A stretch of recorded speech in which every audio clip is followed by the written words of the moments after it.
लोगों को नमस्कार। मैं DFO रोडू एन रविशंकर आप सभी को ऑनलाइन माध्यम से और प्रिंट माध्यम से इंटीमेट करना चाहता हूं कि रोडू वन मंडल की तरफ से हम आज एक ऑपरेशन किया था जिसका नाम हम ऑपरेशन क्लोइंग बैक रखा है।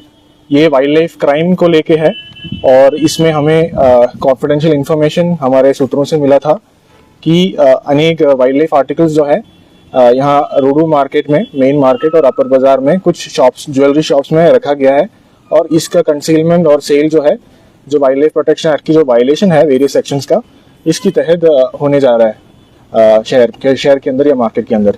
तो इस इनपुट के आधार पर हमने आज ये ऑपरेशन प्लान किया और ये ऑपरेशन सुबह 10:30 बजे से शुरू था और करीब 3 घंटा चला, अराउंड 1:30 तक, जिसमें हमारा करीब 45 स्टाफ मौजूद थे, जिसमें 12 डेप्यूटी रेंजर्स थे, केवल मतलब 22 फॉरेस्ट गार्ड्स और 12 एक वन मित्रस थे जो ये ऑपरेशन की पार्ट था। तो जैसे आप लोग बता सकते हैं कि 45 तो बहुत बड़ा नंबर है, तो इनको टीम्स में बांटा गया था और हमने 6 जगह जो हमें चुना था, ये 6 जगह में हमने स्ट्राइक किया है और साइमल्टेनियसली स्ट्राइक किया ताकि वो सरप्राइज एलिमेंट रहे और हमें जो कामयाबी है वो मिले। और इसकी जो रिजल्ट है कि हमारे सामने आज रिजल्ट जो है कि करीब 86 जो है सस्पेक्टेड लेपर्ड क्लॉस, जो तेंदुआ है, कॉमन लेपर्ड है, इसके सस्पेक्टेड क्लॉस हमें अलग अलग दुकान से, मतलब 6 जो शॉप्स है यहाँ से हमें रिकवर किया है और वाइल्ड लाइफ प्रोटेक्शन एक्ट के तहत हमने इसको सेक्शन 50 के अनुसार जो है कंसर्न डेप्यूटी रेंजर्स जो है इसको सीज किया गया। और इसके अलावा 5 लेपर्ड टूथ जो एक शॉप से हमें जो मिला, जो रिकवर हुआ, वो भी हमें सीज कर लिया हमने। और इसके अलावा एक क्लॉ जो अननोन एनिमल का है वो भी यहाँ पे हमने सीज करके डिस्प्ले किया है।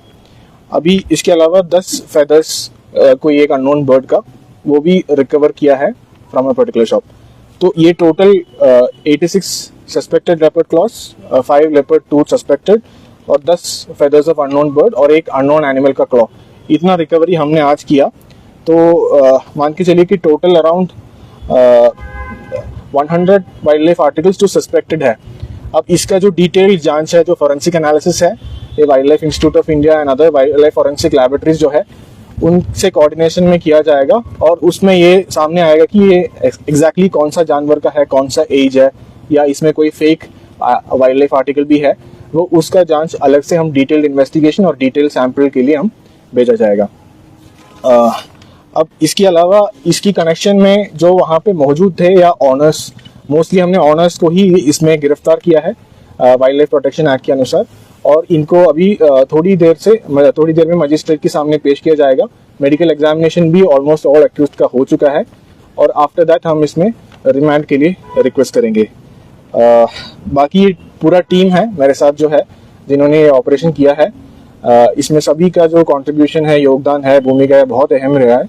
स्पेशली जो हमारा सीनियर डेप्यूटी रेंजर्स है जो टीम को लीड कर रहा है, उनका कंट्रीब्यूशन बहुत अच्छा रहे और खासकर जो वन मित्रस का भी इन्वॉल्वमेंट, क्योंकि पहले टाइम वो इस तरह की एक ऑपरेशन कर रहा है या सर्च ऑपरेशन कर रहा है, तो सभी जो एक टीम वर्क की मतलब सफलता है जो अब आज हमें मिले हैं।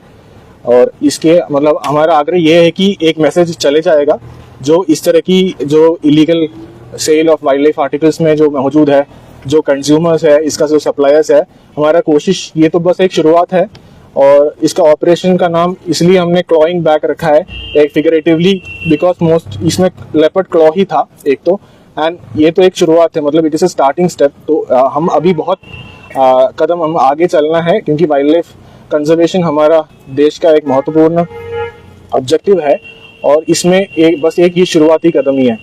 और मैं सभी स्टाफ को मतलब अप्रिशिएट करना चाहूँगा इनको अपने एफर्ट्स के लिए, क्योंकि बहुत ही चैलेंजिंग ऑपरेशन था ये और ये टारगेटेड था, बहुत ही शॉर्ट समय में करना था और बहुत ही क्राउडेड एरिया में करना था। तो मैं appreciation goes to each and every one of the team member.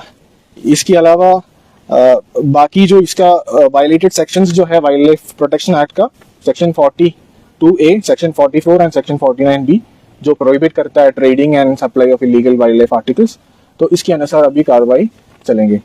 तो बस यही है। तो सर इसमें कितने लोगों की गिरफ्तारी अभी आप बात कर रहे हैं कि मजिस्ट्रेट के सामने पेश करना, कितने लोगों को? अभी 6 जगह हमने किया था, 6 शॉप्स में, 3 अपर बाजार में, 3 लोअर, मतलब 3 मेन मार्केट में ज्वेलरी की शॉप। सारे ज्वेलरी की शॉप्स थे, जिसमें ये मतलब ये जो आइटम्स है illegal acquired wild life articles या सस्पेक्टेड टू बी सो, उसका सेल मतलब सेल के लिए उन्होंने रखा था।